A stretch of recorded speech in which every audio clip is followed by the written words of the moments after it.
Hello friends, मेरा नाम है शदाब खान। मेरा ऑफिशियल यूट्यूब चैनल है शदाब खान ऑफिशियल यूपी 22। दोस्तों, आज मैं लाया हूँ आपके लिए एक शानदार वीडियो ब्लॉग और एक अनसुनी कहानी जो शायद आपने पहले कभी नहीं सुनी हो। ऐसी ही अच्छी वीडियो और कहानी के लिए मेरे चैनल को लाइक करें, शेयर एंड सब्सक्राइब करें। चलिए शुरू करते हैं वीडियो। एक शख्स को किसी औरत से इश्क हो गया। वो किसी जादूगर के पास गया और उससे कहा कि कोई ऐसा जादू कर दो कि वो औरत मेरी हो जाए। जादूगर ने उसे कहा कि बहुत आसान है, बस तुम्हें आज से लेकर अगले 40 दिन तक अपने रब की नाफरमानी करनी होगी और किसी किस्म का कोई नेक अमल हरगिज मत करना।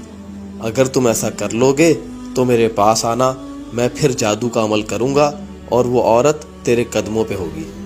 अब ये शख्स बड़ा खुश हुआ और उसने वादा किया कि मैं ऐसा ही करूँगा। ये चला गया और 40 दिन बाद वापस आया और उसने जादूगर से कहा कि मैंने 40 दिन तक हर तरह से अल्लाह ताला के अहकामात को तोड़ता रहा और किसी किस्म का कोई नेक अमल मैंने नहीं किया, ना ही 40 दिन तक मैंने कोई इबादत की है। अब बस तुम अपना अमल शुरू करो ताकि वो औरत मेरी हो जाए। जादूगर ने उससे कहा, ठीक है, मैं आज से ही तेरा अमल शुरू करता हूँ, तो मेरे पास कल आना। जादूगर ने जादू का अमल शुरू किया, लेकिन जादू का असर हो ही नहीं रहा था। अगले रोज़ जब वो वापस आया तो उसने जादूगर से कहा, बताओ तुमने क्या अमल किया। जादूगर इससे बोला कि तू मुझे बता कि तूने 40 दिन में ऐसा कौन सा काम किया है जिसकी वजह से मेरा जादू तुझ पर असर नहीं कर रहा। वो शख्स बोला कि मैंने तो कोई नेकी का काम नहीं किया, ना ही मैंने इबादत की। मैं तो हर तरह से अल्लाह ताला के अहकामात को तोड़ता रहा। फिर कैसे मुमकिन है कि तेरा जादू मुझ पर काम नहीं कर रहा। जादूगर ने इससे कहा कि ऐसा हो ही नहीं सकता।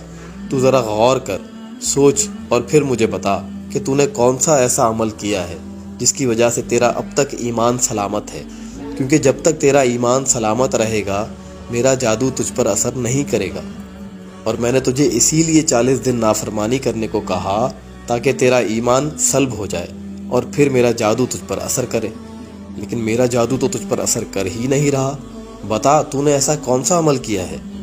उस शख्स ने बहुत सोचा, एक एक दिन को सोचता रहा, काफ़ी घंटों बैठा रहा और सोचता रहा। उसके बाद उसको एक बात याद आई। उसने कहा, मैंने तो कोई अमल नहीं किया, अलबत्ता मुझे एक अमल याद आ रहा है कि जब मैं 40वें दिन तेरे पास चल के आ रहा था तो मुझे रास्ते में एक पत्थर नज़र आया। तो मेरे दिल में ख्याल आया कि इस पत्थर के टकराने से किसी का एक्सीडेंट ना हो जाए, इसलिए वो पत्थर मैंने रास्ते से हटा दिया। बस ये छोटा सा अमल मैंने किया है। उस जादूगर ने जैसे ही ये बात सुनी तो उसने अपने सर पर हाथ मारा और कहा, रे कमबख्त, तू उस करीम रब की नाफरमानी करना चाह रहा है जिसने तेरे इस छोटे से अमल की वजह से तेरा ईमान अब तक सल्ब नहीं किया। जालिम, मैं तो काफिर हूँ, लेकिन मुझे भी समझ में आ गई कि तेरा रब बड़ा करीम है। बस अब तू तौबा कर और अपने रब से सुलह कर, और मैं भी ईमान लाता हूँ तेरे रब पे और तेरे रसूल पे। और वो जादूगर कलमा पढ़कर मुसलमान हो गया। दोस्तों, यकीनन अल्लाह रब्बुल इज़्ज़त बड़ा करीम है। वो जब मुआफ़ करने पे आता है तो बड़े से बड़े गुनहगार को मुआफ़ कर देता है। अल्लाह ताला से दुआ है कि अल्लाह ताला हम सब के ईमानों की हिफाजत फरमाए और मौत के वक्त हमें कलमा नसीब फरमाए। ला इलाहा इल्लल्लाह मुहम्मदुर रसूलुल्लाह सल्लल्लाहु अलैहि वसल्लम। इस नेकी की बात को